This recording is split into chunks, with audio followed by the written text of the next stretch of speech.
আমি অন্তত মেঘমল্লারকে হারাবো। নারীরা তো প্রথমে ওই বিড়ি খাওয়া ছবি দেখে একটু ইগনোর করেছিল, তারপরে যখন তাদের ফ্রেন্ডরা বললো যে ইশতেহারটা একটু পড়ে দেয়, তাদের একটু মত বলো, তারা দেখলো যে এটা অবশ্যই স্টুডেন্ট ফ্রেন্ডলি আর সে একটু ইউনিক, অবশ্যই এটা সে প্রচারণার জন্যই করেছে। তারপরে যখন আমাকে আমার ইশতেহারটা বুঝতে পারলো, তারপরে বলতেছে এরাই দেওয়া উচিত। আমি অভূতপূর্ব সাড়া পেয়েছি। আমি এতটা কল্পনাও করিনি যে মানুষ হাহা দিয়েছে প্রথমে, ঠিক আছে, কিন্তু তারপরে যারা তখন বুঝতে পারছে তারা একদম লিগাল কমিটমেন্ট দিয়ে দিয়েছে যে আমরা এর জন্যই প্রচারণা করবো, একে ভোট দিব। যেরকম আমার অনেক বন্ধু তাদের নাকি আগে ভোট ফিক্স হয়েছিল যে অমুক ভাইকে তমুক ভাই, আমার এটা দেখার পর বোঝার পর তারা ওই ভাইকে পোস্টে মেনশন দিয়েছে, ভাই আপনাকে আমি ভোট দেবো না, আমার ভোট আমার বন্ধুকে দেবো। এটা আমার সবচেয়ে বড় শক্তি যে আমার বন্ধুরা আমাকে এইভাবে সাপোর্ট দিচ্ছে, এটার থেকে বড় প্রাপ্তি আর কোনো কিছুই না। ওটা করছি একটা কারণ যে ওটা একটা ক্লিক, মানে একটা মনোযোগ আকর্ষণ করে ওটা মানুষ শেয়ার দেবে ফানেশ্বর, কিন্তু শেয়ার দেওয়ার সাথেও আমার ক্যাপশনটাও শেয়ার দেবে, আর ক্যাপশনে কি আছে আমার ইশতেহার, তো ওটাও পড়বে। ওটা পড়ার পর অনেকেরই মন বদলে যাবে, কারণ আগে যারা হাহা দিছে ওরাই পরে যায় দেখে আবার পরিবর্তন করে লাভ কেয়ার রিয়াক্ট দিয়ে দিছে। তো এটাই ছিল আমার স্ট্র্যাটেজি, যেটা আমি সফল হয়েছি। আর এখনো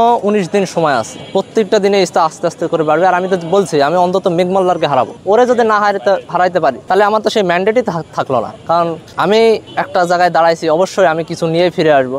ও হলো সবচেয়ে এই আদর্শের যারা রাজনীতি করে এই আদর্শের মধ্যে সবচেয়ে লোয়েস্ট ক্যান্ডিডেট। ওরে যদি না হারাইতে পারে তাহলে আমার ম্যান্ডেট কই গেল। আমি বলে দিয়েছি যে আমি এই 19 দিন নো খাওয়া দাওয়া নীতি গ্রহণ করেছি, মানে আমি কাউকে খাওয়াবো না, কোনো প্রার্থীর থেকে খাবো না। কিন্তু এই যে জিতে গেলাম 9 তারিখ, এই দিন সূর্য সেন হলে চা পাতি শেষ হয়ে যাবে, পানি শেষ হয়ে যাবে, তাও আমার যারা শুভাকাঙ্ক্ষী আছে, ভোটার আছে, এদের তৃষ্ণা মিটবে না। কেন? শুধুমাত্র মানে আমাকে জোর করে কোনো ক্লাস করানো হবে যেটা আমার পছন্দ না।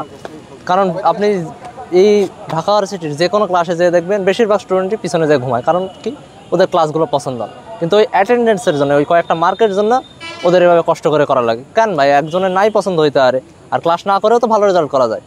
এই জন্যই মানে অনেকের প্যারা হয়তো, যেহেতু আমারও সমস্যা এবং সকল শিক্ষার্থীরই সমস্যা, ওই জন্যই আমি এটা আমার প্রথম ইশতেহারই দিয়ে দিচ্ছি।